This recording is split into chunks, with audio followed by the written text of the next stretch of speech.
Isaac Diego, and I'm going to be talking about my social action presentation with the subject of tokenism. What is tokenism?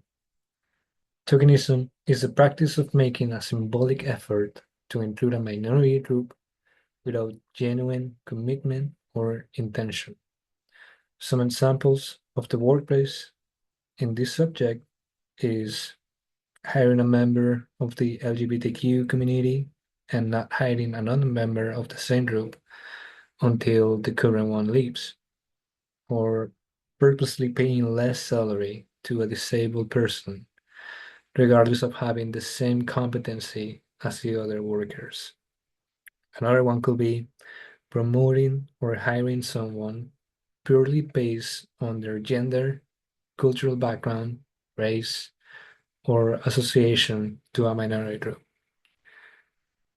All these can be dialed down with a quote by Malcolm X saying, whenever you get on the bus or the subway or the streetcar and you have to use a token, that token is not the real thing, but it is a substitute for the real thing. And wherever you have the token, you have a substitute.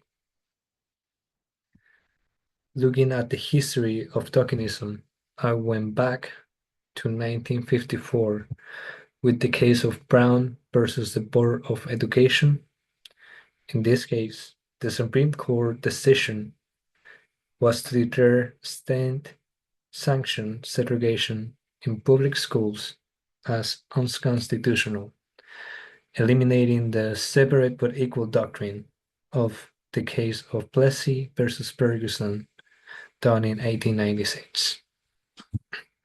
This implementation against segregation often faced resistance and resulted in instances of tokenism, with schools making symbolic changes to include few black students while failing to address the systemic inequality. Moving forward to 1955 through 1956, the Montgomery bus boycott.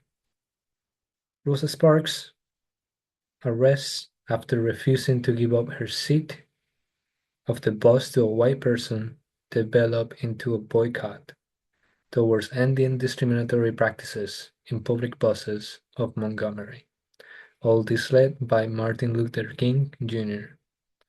However, the success of also highlighted the existing tokenism in local governance, as many white officials made token gestures towards integration without meaningful address of the broader racial issues of the time.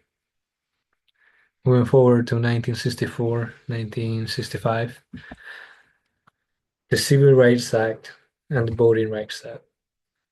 This legislative effort marked significant progress toward civil rights in demands of social justice and racial equality. The Civil Rights Act prohibited discrimination in public accommodations, education, and employment based on race, color, religion, sex, or national origin, thereby laying the groundwork for greater access to rights and services for African Americans and other marginalized groups.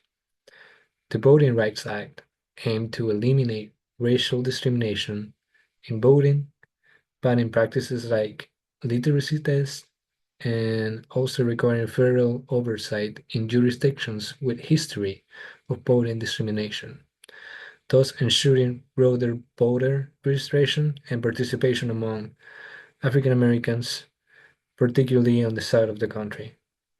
Together, these acts represented monumental steps towards achieving racial equality, aiming to address systemic discrimination. They also reveal how tokenism could be applied. Even after these laws were passed, many areas continued to find ways to evade true integration and equality. Martin Luther King worked tirelessly to work on these reforms, and Malcolm X often pointed out how token reforms did not necessarily translate into real change or empowerment for the whole community.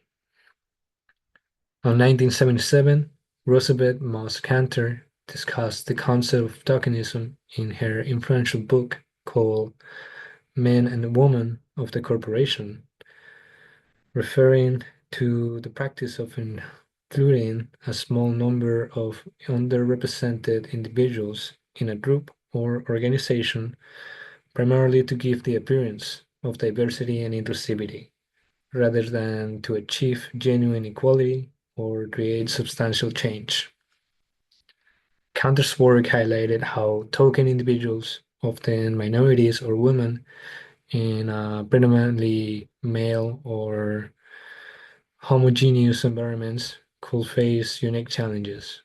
She noted that tokens may be subject to intense scrutiny and pressure, as their presence is often seen as a representative of their entire demographic group. This could lead to feelings of isolation, stress, and an unfair burden to perform at exceptional levels in order to validate their inclusion.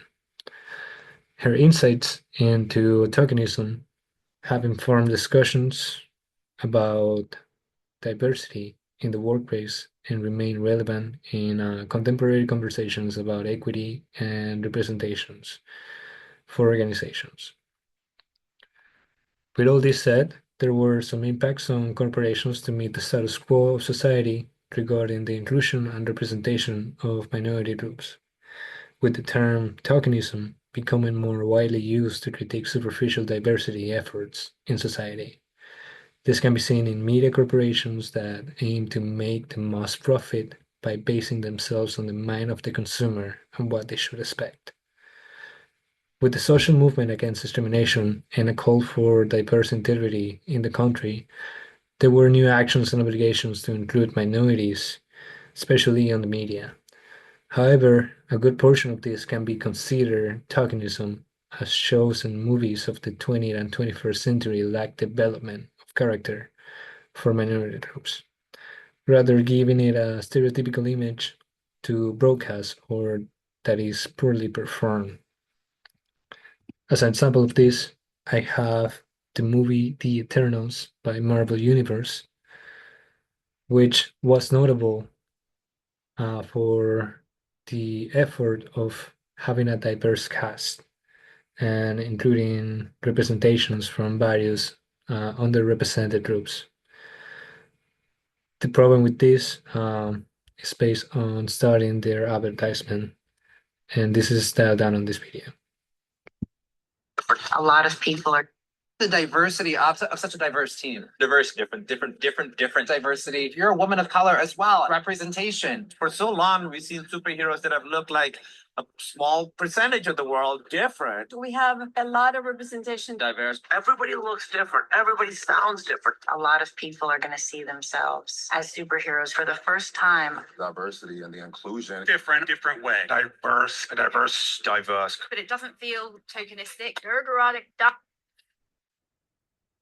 The films features a diverse group of superheroes, including Black, Asian, and LGBTQ characters, with some reviews stating that characters fell into stereotypes and fell underwritten, making their representation feel a little superficial rather than meaningful.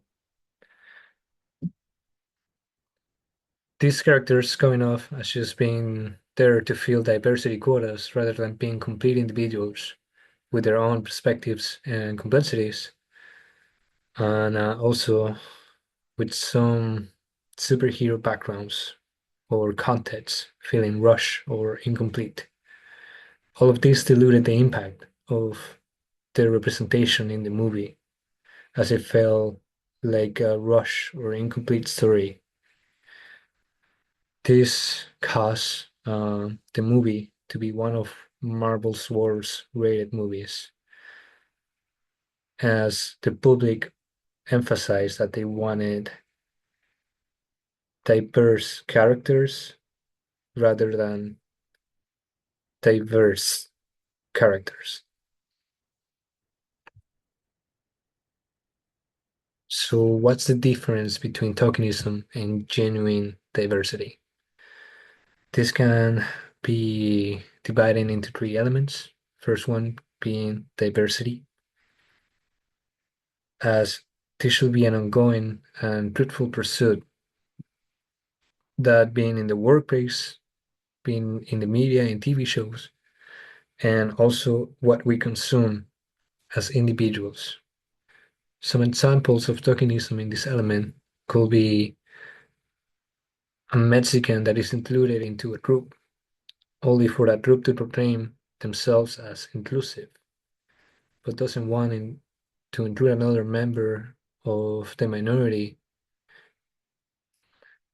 Other example could be a TV show that hosts a group of minority group as protagonists,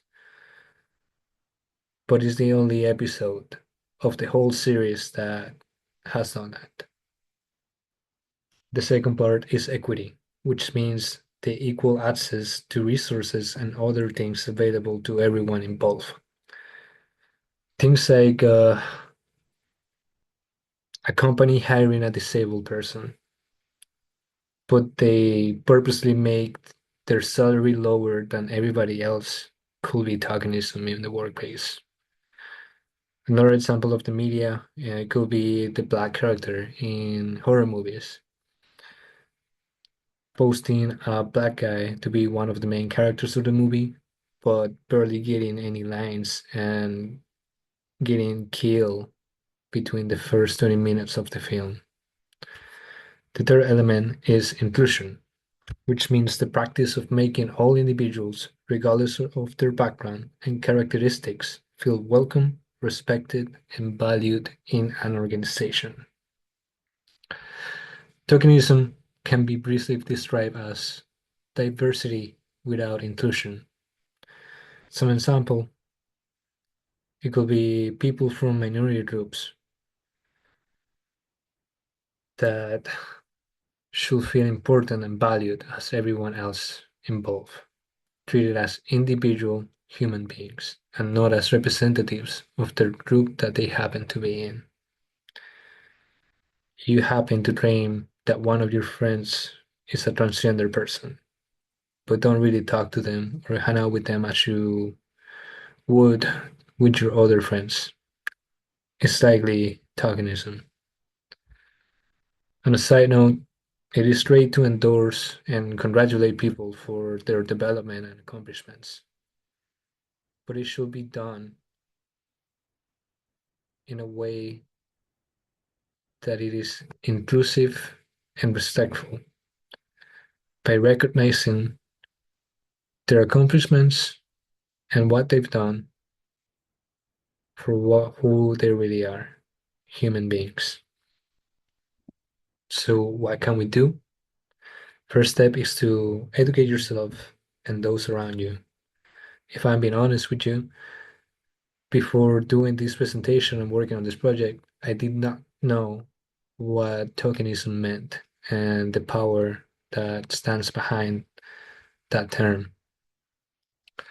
Understanding diversity, equity, and inclusion, and learning about the experiences and challenges faced by marginalized groups can help you advocate for situations of tokenism and stand against it. Promote real inclusion. Advocate for authentic inclusion practices in your community, social circles, or the workplace. Encourage your boss to go beyond superficial inclusion and to genuinely integrate diversity in discussions and decisions. You gotta speak out. Raise your voice against superficial diversity and inclusions and use your platform to hold individuals or organizations accountable for the lack of diversity practice. Lastly, promote the complexities of identity. It is important to recognize and advocate the various phases of identity that a person can have, such as race, gender, sexuality, and ability. All of this overlaps an individual's experience. In summary, tokenism is the bare minimum effort to include diversity in our society, mostly done to appear progressive and meet the status quo. People affected by tokenism can often feel dehumanized, similar to what discrimination can cause. This topic is an ongoing topic that is mostly hard to recognize, but holds the power to take away the purpose of a diverse community. As individuals and human beings, we should make genuine effort for diversity, equity, and inclusion. Lastly, these are my works cited for this presentation. Thank you for seeing this.